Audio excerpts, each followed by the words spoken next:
tout le monde, on se retrouve aujourd'hui pour une nouvelle vidéo. J'ai décidé aujourd'hui de vous parler de mes écarteurs. Donc plus précisément en fait de mon expérience avec les écarteurs. Dans une vidéo je vous avais dit que ça m'intéressait vraiment pas, genre au tout début de ma chaîne je me disais non les écarteurs c'est pas pour moi.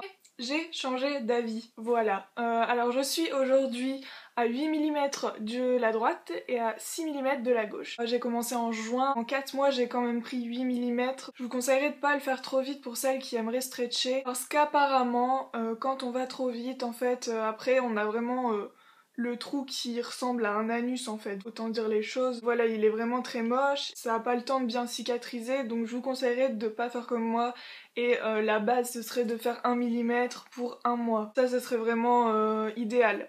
Mais bon, moi je suis un peu pressée et puis c'est vrai que c'est un peu addictif en fait de tout le temps vouloir plus grand, plus grand. Personnellement, j'aimerais m'arrêter au 10 mm mais je suis pas encore sûre. J'ai commandé sur Crazy Factory jusque 12 mm et je crois que je vais revendre les plugs et tout que j'ai acheté en 12 mm parce que je crois que ça passera pas. J'ai un lobe déjà de nature très petite.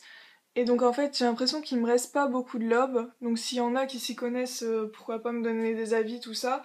Mais j'ai peur qu'il s'arrache en fait. J'ai vu la vidéo de la meuf qui se met un expander et qui se l'arrache et ça m'a un peu traumatisée. Je me suis dit oulala, mais moi j'y vais vraiment progressivement, limite des fois mon expander il est bloqué à la moitié et c'est pas grave, je le laisse comme ça. Beaucoup de gens m'ont dit de forcer en fait, hop on fait tac et on entend un petit cric.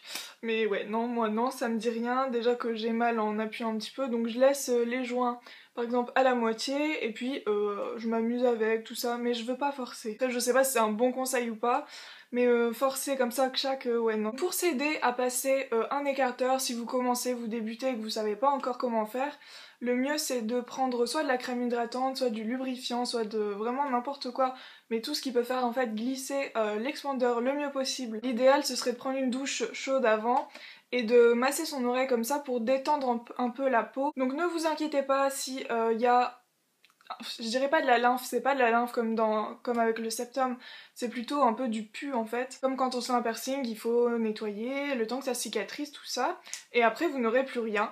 Donc bien sûr, il y a des odeurs aussi, ça je voulais en parler, comme avec les boucles d'oreilles tout le temps, enfin, il y a des odeurs, il faut nettoyer. Moi je nettoie minimum 2 fois par semaine pour avoir une bonne hygiène, enfin voilà quoi, de piercing. Tout simplement, je prends un coton-tige, donc je les enlève en fait. Je nettoie en lui-même l'expander ou le plug. Je prends un coton-tige, je mets soit de l'eau, soit de la solution physiologique et je nettoie. J'aime bien nettoyer à fond quand même, je veux pas qu'il reste de petits trucs dégueulasses ou quoi, enfin je veux vraiment que ce soit clean pour pas choper d'infection, tout ça. Donc voilà pour cette petite vidéo écarteur. Comme je vous ai dit, je sais pas encore jusqu'où j'irai, parce que c'est vrai que ça me plairait beaucoup de continuer. C'est pas grave si ça ne se rebouche pas, enfin... je trouve pas ça moche en soi, enfin je trouve ça super joli même avec des expanders ou même un plug. Maintenant je vais vous montrer ce que j'ai pu acheter sur le site Crazy Factory. J'ai pas encore tout acheté donc je vous ferai sûrement un haul dans une prochaine vidéo de tout ce que j'ai acheté sur Crazy Factory. Donc bien sûr comme vous avez pu voir sur ma vidéo concours, j'offrais mes expanders donc je ne vous les présenterai pas dans cette vidéo mais c'était des tout petits, c'était genre 2 mm, 3 mm, 4 mm. Ça vous intéresse vous pouvez aller voir ma vidéo concours mais maintenant je vais vous présenter mes nouveaux. Donc je vous préviens quand même que je préfère largement les expanders au plug, c'est trop grand pour mon lobe en fait, mon lobe est trop petit et limite ça dépasse de mon lobe et ça fait moche et je préfère largement les expanders donc vous verrez que j'en ai beaucoup plus. Je vais pas tous les essayer sur moi parce qu'il y en a qui sont trop petits ou soit trop grands, je suis pas encore passée à cette taille.